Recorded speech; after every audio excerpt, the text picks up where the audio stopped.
Hello and welcome back to the Fast Forward Sailing YouTube channel. Let's have a look at who will be the most successful sailing nation this Olympics.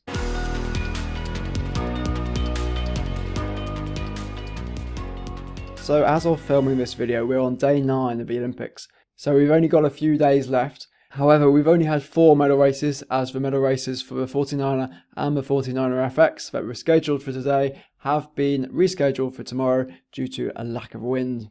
The director of events at World Sailing, Alistair Fox, explained that races will not be started in less than an average of 5 knots of wind. Today, the wind was not stable across the course areas. So that means if all goes well tomorrow, we will have 4 medal races, the 49er FX, the 49er, the Finn and the Nacra.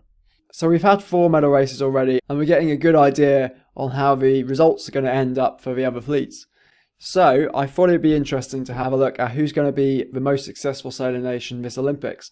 So before we get into this, I just need to explain how the Olympic medal tables work. So you might think it's done by total number of medals, but so if we look at the Tokyo Olympic Game medal table so far, this is not just sailing, this is overall, we see that the USA has the most medals, but they don't top the medal charts. That goes to China, who has the most golds.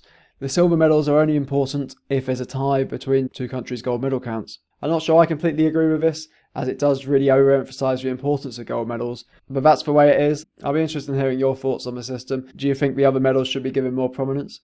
So I'm going to continue in this video assuming we're using the standard Olympic medal table ranking. Now let's have a look at 2016 Olympics and who were the most successful nations there. So the medals were fairly spread out, with the top nations Great Britain and Holland only winning 2 gold medals. Britain came out on top because they also had a silver. So what we need to do is have a look at who's got the best chance of winning the most gold medals. So the medals have already been decided in the RSX fleets and the laser fleets. So that gives us 1 gold medal for Holland, 1 gold medal for China, 1 gold for Denmark, and 1 gold for Australia. Now if we have a look at the other fleets, we have the Nacra 17 mixed, and the only 2 boats that could win gold here are Italy or Britain. In the Finn, there are 3 boats realistically in contention for the gold medal. They are Britain, Hungary and Spain. In the 49er FX women, it's very tight at the top of the fleet, with theoretically 6 boats that could win the gold medal. But realistically it's just these top 5 who have a chance. In the 49er fleet, we also have several boats in contention for that gold medal. So we have 5 boats again in contention for gold. They are New Zealand, GBR, Spain, Germany and Denmark. In the 470, the racing is a bit behind the other fleets, so things could change, but it looks like there's a clear top 3 in contention for the gold medal. So I'm just going to go with those 3. So we have GBR, Poland and France. In the 470 men fleet, we have a few races to go again, but Australia are so far ahead that I'm just going to go ahead and give them that gold medal. So the easy way to do this is to look at on current standings who has the most gold medals. So again, like Rio, we have a tie here between the Netherlands and GBR, but we also have Australia, who would be on 2 medals if the results remain the same. So we have Matt Belch and Will Ryan in the 470 for Australia, and we have Matt Wern in the laser. So it looks very likely it's going to be a good Olympics for Australia.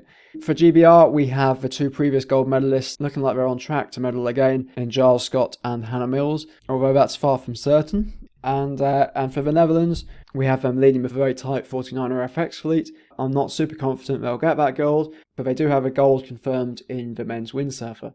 So it looks like, however the medals turn out, it's going to be one of those 3 nations which comes out on top. So it's looking like it could well be a tie at this stage. But let's have a look at whether an overall victor is possible. So Australia, being so far ahead in 470 and winning the laser class, have the most certainty at the moment, with Britain and Netherlands golds being far from confirmed. So Australia have got a safe 2 golds, but Australia and the Netherlands haven't really got a chance of increasing their gold haul above 2. So if we look at the countries not leading the other fleets, we see there's no sign of the Netherlands or Australia. So that means that GBR, although it could well not work out for them, they have a chance of becoming the most successful Olympic nation in Tokyo. So this is the scenario I'm going to predict for GBR. It's sailing, so it could all go wrong, but here goes. So I'm going to go with GBR winning the 470 women's fleet. Hannah Mills is a previous gold and silver medalist. She's shown she can perform at this high level. So I think that is a fairly safe bet. Now, in the 470s, it is very close. Great Britain do have a chance of winning this gold medal.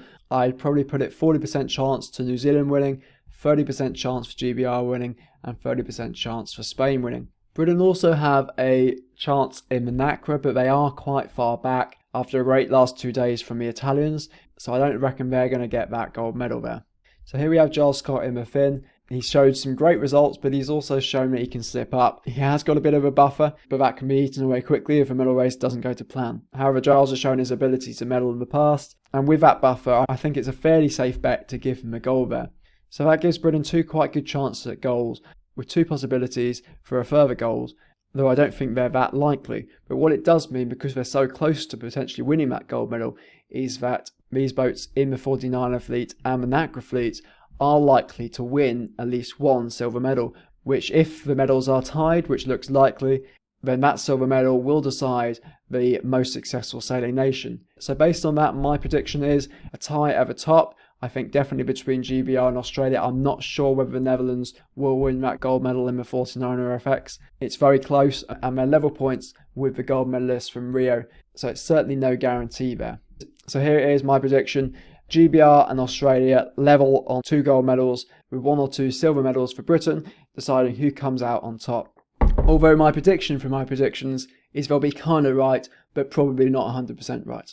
So I'd be interested in hearing your predictions and whether you agree with mine. Let me know your thoughts in the comments below. So if the Olympics has reinvigorated your desire to improve your sailing, you may or may not have heard of my website Dinghy Racing Tips, where we publish regular articles by the world's best sailors on a whole array of sailing topics. So you can see here we've got articles on everything boat handling, boat speed, rules and tactics, starting and strategy. And we've had articles recently from Ben Ainsley, Paul Goodison, and 470 gold medalist Saskia Clark. It's all totally free, and if you don't want to have the hassle of having to keep coming back here and checking when there's a new post, you can get new posts straight to your inbox by heading to coaching here, scrolling down, and just input your details here. So whenever we publish a new post, you'll get an email about it, usually a day afterwards. And it's just a really simple way to improve your sailing, so you can improve your sailing from your inbox. How cool is that?